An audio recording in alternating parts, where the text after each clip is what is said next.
Tier lists are ubiquitous in the fighting game community. We make tier lists out of everything, from staple character tier lists to creating tier lists out of fast food joints. There is one tier list, however, that comes with a base level of prestige, a ranking of a competitor's skill level known as a power ranking. I'd say it's fair to guess that the most common goal among competitive Smash players is to make it onto their local city's power rankings. With so many competing for the same limited spots, this makes that goal very difficult to achieve. Now fortunately, and this is most likely attributed for just how long I've been in the competitive scene, but I have made it onto a fair amount of local PRs. This, however, got me thinking about newer players and what exactly their journey would look like to make it onto the local power rankings and achieve this goal.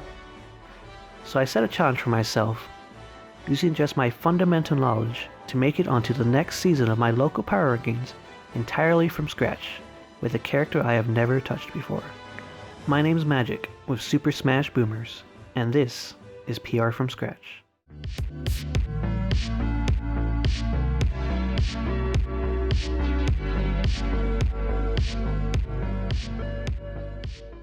This is Otaku Cafe, and it's going to be my stomping grounds for the next 3 months.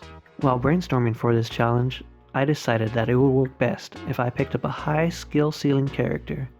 That way, the weekly improvements can really show themselves. I decided that it would have to be a character that I've never touched in any of their other Smash games before. And these two criteria left me with 3 different choices: Peach, Shulk, and Duck Hunt. Since I don't have an overly strong preference one way or the other, I decided that you, my wonderful viewers, should decide.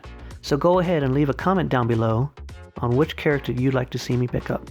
Voting will end next Thursday, just a few hours before the first tournament of the season. Let's go over exactly how PR works in my city and what obstacles it creates for this challenge. The top 10 players are decided by panelists. These panelists are either TOs or people who closely watch the results of San Antonio tournaments. Tournament results are all tracked using an ELO system, and these panelists look at the head-to-head data between all players, their tournament placings, and how well they did in out-of-city tournaments. There is some amount of recency bias, but since all the tournament data will be accounted for, this means for this challenge in particular, the longer I take overcoming learning this new character, the worse my early results will be, which will hurt my chances of being added to the PR at the end of the season. Therefore, getting better quickly will exponentially increase my odds of making it onto the PR. Let's meet the competition. This is our current PR. If I want to succeed in this challenge, I'll likely be having to get a good amount of wins against some number of these players. Let's start from the bottom. On number 10 is a Robin and Chrom main named Aru. Unfortunately, I don't have a lot of data on him, as I believe we've only ever played 2 or 3 tournament sets ever in Ultimate, so I don't really have much of an estimation on how I'd fare against him if we made up in the bracket this season. I also think he's going to start focusing more on his studies this season, so we may not even play at all. Our number 9 is a Little Mac and Terry main named Ninja Fish. This man is an absolute fiend. He attends the majority of the tournaments that are hosted, so it's very likely that we'll be playing him multiple times throughout this season. I believe over Ultimate's lifespan we are pretty even in sets, but our matchups, as is typical for any Little Mac main, is highly varied. We both had 3-stocked each other at various points, and even had a few games lasted only slightly longer than a minute. I take the guess that I'm likely to lose to him if we meet early on during this challenge, but as I get better with the character, we will go back to those highly varied outcomes. Our number 8 is a Joker and Bowser main named Nightveen. Our sets are always great and down to the wire. Besides one other player on this list, I feel like he is the one who most strongly starts to understand my habits as we play our sets. I guess I'm likely to lose to him, often even well into this challenge. Our number 7 is me. I currently have the best artwork on the PR banner. I mean, look at that dapper dude. There's a reason I'm the only one who got a full body on the PR banner. Our number 6 is a wolf main named Kevo. Our games are very funny. Usually one of us finds a way to get a cheesy KO, and that usually decides the match. I think I have a slight advantage in our set counts, and I also think our sets this season will vary wildly depending on what character wins the poll and who I'm going to get for the challenge. Our number 5 is a pit main named Rally. Rally has been one of my major bracket demons throughout Ultimate. I believe I've only taken 1 or 2 sets off him throughout the entire game. Our sets usually go at a snail's pace, with our average match time probably somewhere around 5 minutes. I believe he said he's going to try to make it out to more tournaments next season, so he's probably one of the players we're going to meet quite often in bracket. I'm not too optimistic about taking consistent set wins this season against him, but I guess we'll see. Our number 4 is a DDD main named Whiteout. A true character loyalist. This dude has been a PR DDD main since Smash 4. Unfortunately, I haven't gotten the chance to play him much in Ultimate.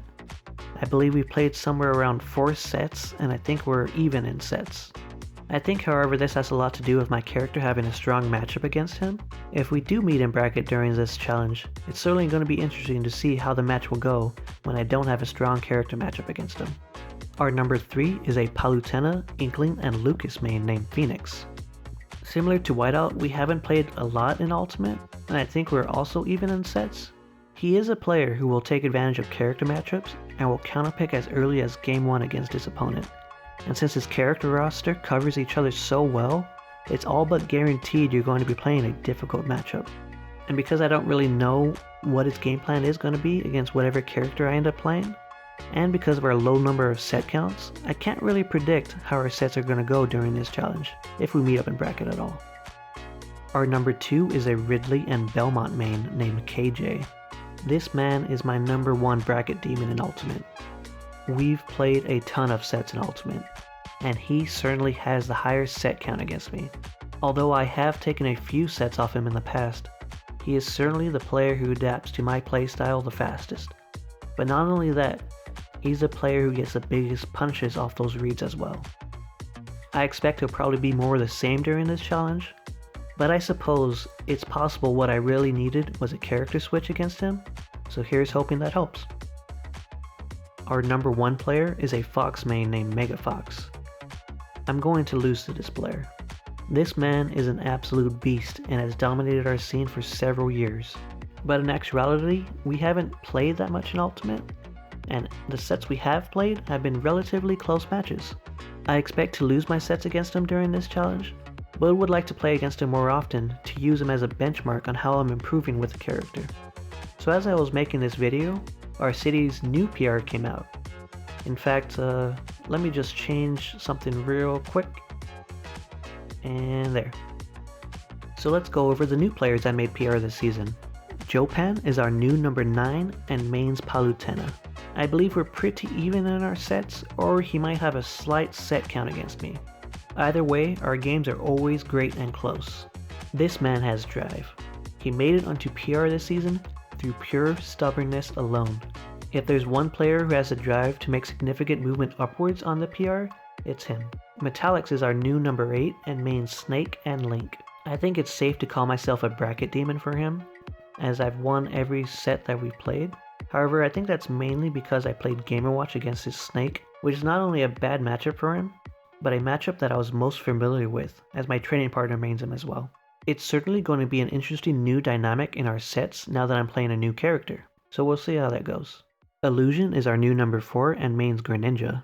I don't think we've played a set in a really long time. I also believe he is retiring again after this season, so I don't think we'll get the chance to play against him during this challenge. Giddy is our new number 2 and mains Roy and Chrom. He moved away last season, and that's the reason why he wasn't on the PR last season, but he has proven to be one of our best players in the city. We've only played a handful of sets, and I think I've taken either 1 or 2 sets off him. I think I'll have a fair amount of trouble against him during this challenge, with the possibility of taking a set or 2 later on in the challenge. And that's going to bring us to the end of this video. I'm pretty excited about taking on this challenge and seeing how I'll do. If you made it this far, don't forget to comment down below which of the 3 characters you'd like to see me pick up for this challenge. Also consider subscribing and turning on notifications. That way you will know when the next weekly episode of this video series gets uploaded. Next video, I'll announce which character won and who I'll be playing over the next 3 months. I'll see you then.